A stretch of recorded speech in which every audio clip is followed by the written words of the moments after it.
You have likely heard how ketamine-assisted therapy can lift depression. But what if that's just one tiny aspect of its potential?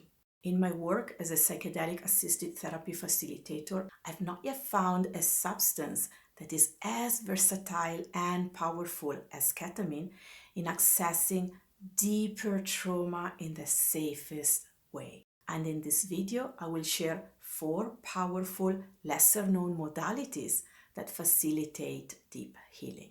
So let's dive right in.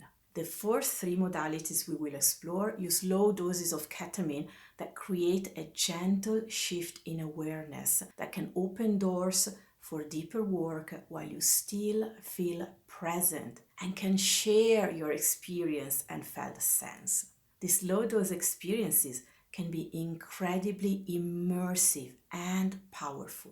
The first modality is about access and allows to reach deeper layers of the psyche that are often too protected to be easily felt and seen. Ketamine gently quiets down what's called the default mode network of the brain. And you can think of it as the brain's hub for thinking about ourselves.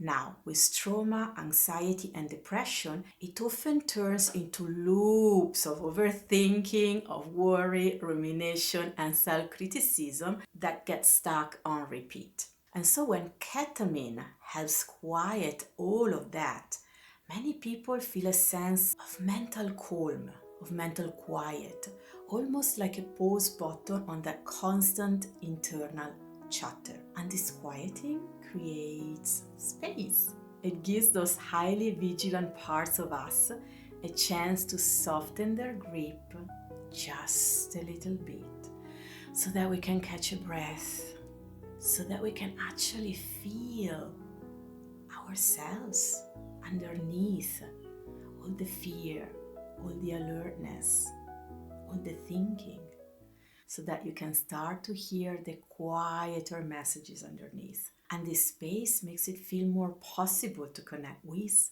understand, and sit with the deeper feelings or needs that these protective parts have been working so hard to shield. So all that thinking, all that chatter, all that rumination, in which it's so hard to even catch a breath. The second modality is about depth and allows to access somatic or body-held memories. Our bodies are amazing keepers of our stories. They hold onto overwhelming experiences, emotions, energies, and trauma in a very physical way that our thinking mind isn't fully aware of. And with the right guidance, you can start to notice physical sensations, tensions, pulling, or involuntary movements that are linked to past events, emotions, or trauma. Simply bringing gentle awareness to these sensations can allow some of that stuck energy to release naturally. Through that very deep, heartfelt crying that comes from deep down your belly, or finally feeling the grief of what you could never have. And it's a bit like finding a way to gently get at those knots of physical tension that are tied to old experiences, letting them slowly begin to ease and unwind. This is the realm of the autonomous nervous system and its biological knowing of how to release trauma, a knowing that we have mostly forgotten.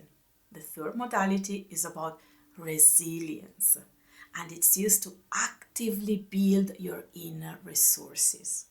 This means strengthening that felt sense of safety, calm, connection, or clarity right inside you.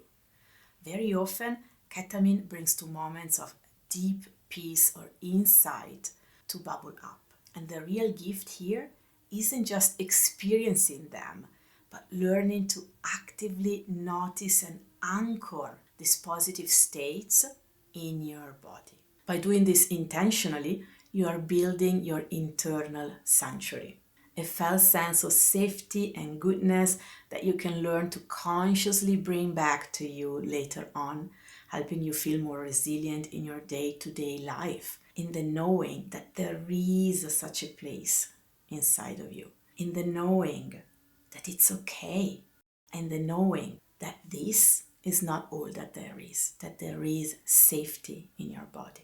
And now let's shift gears a bit. The fourth way we will go into uses higher doses of ketamine. And this can open the door to more profound shifts in consciousness that are much more psychedelic in nature. And this comes with something good and something not so good when we talk about trauma therapy. These are very intense and earth-shattering experiences.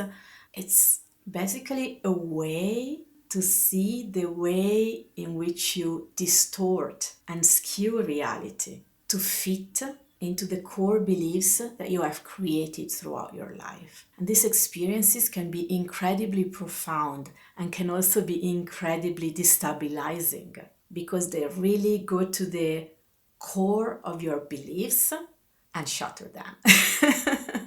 So imagine you have been looking at a complex scene up close for a long time, and suddenly you're able to step back and see the whole vast landscape from a completely new vantage point. Higher doses might bring experiences like ego softening, where the usual tight grip of who you think you are loosens for a while, allowing you to see beyond certain core beliefs. And this can be incredibly helpful for shaking up rigid patterns or thinking or finding new ways to relate to yourself and the world. But because these experiences can feel so big, it's important to have a solid internal resourcing in place, because you will literally have to piece yourself back together and face the sometimes very challenging job of integrating this new perspective with the old one. And at times, they are not that compatible with each other.